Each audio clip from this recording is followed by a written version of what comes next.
চিৎকার করে কথা বলতাম, এখন শুধু যেটা মোবাইলে দেখছি, মানে মোবাইলে কথা বলা যাবে টেলিফোনের মাধ্যমে। এখন খুব ভালো লাগতেছে এটা।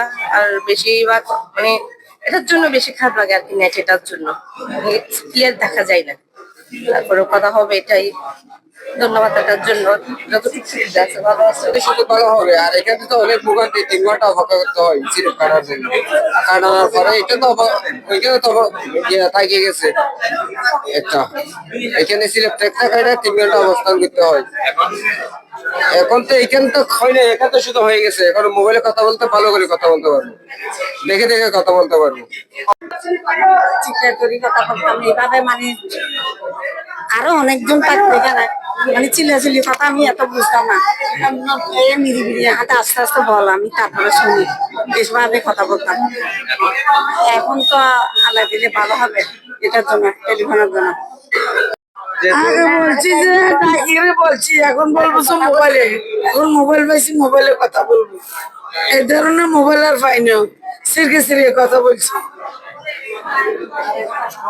আমার আমার কাছে সরকারের পক্ষ থেকে কারা পরিদর্শকের দায়িত্ব আসার পরে কারাগারে ঢুকে খুঁটিনাটি বিষয়গুলো যখন দেখছিলাম, 2026-এ এসে এখনো কেন মাসে মাত্র 2বার স্বজনের সাথে আমাদের দেখা করার সুযোগ থাকে, চিল্লায় চিল্লায় কথা বলতে হয়, মনের কথাগুলো বলতে পারি না। একজন মা এসেছে তার ছেলের সাথে দেখা করার জন্য, কিছু কথাবার্তা বলবো, 15 দিন পর মাত্র একবার সুযোগ, 20টা মিনিটের জন্য সুযোগ, কথাবার্তা বলতে পারছে না।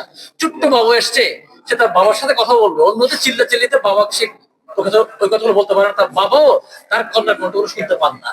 2026-এ কেন অবস্থা থাকবে? অথচ বিদেশে আমরা দেখেছি মাঝখানে আয়না দেওয়া আছে, দুপাশে ইন্টারকম, সুন্দর করে আরামসে কথা বলছে, কথা বলে চলে যাচ্ছে।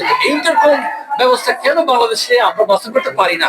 সেজন্য আমাদের পক্ষ থেকে একটা প্রস্তাবনা আমরা দিয়েছিলাম, আলহামদুলিল্লাহ এটা চট্টগ্রাম জেলা প্রশাসনের মাধ্যমে এবং বর্তমান কারা অধিদপ্তরের যিনি আইজি মহোদয় রয়েছেন, আলহামদুলিল্লাহ ওনার অনুমোদন ক্রমে এটা এটা এটা এটা আল্লাহ চট্টগ্রামের অর্থায়নে চট্টগ্রাম কেন্দ্রীয় কারাগারে বাস্তবায়ন হয়েছে, আলহামদুলিল্লাহ।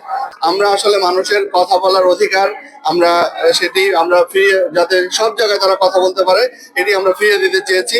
আমরা প্রত্যাশা করেছি যে আসামি, আমরা একটা মানবিক বাংলাদেশ গড়তে চাই, সে যেই হোক। আমরা তার অপরাধের বিচার আইন করবে, সেটা তার বিচারের জায়গায় বিচার করবে, কিন্তু এখানে যখন কারাগারে থাকবে তখন আমরা আমাদের যতটুকু সম্ভব তাদের প্রতি মানবিক হওয়া। বিশেষ করে অপরাধী তো সে ভিতরে আছে, কিন্তু তার পরিবারের যারা সদস্য আছে তারা তো অপরাধী নয়, তাদের প্রতি আমরা যতটুকু পারি আমরা সকলেই মানবিক হওয়ার চেষ্টা করেছি।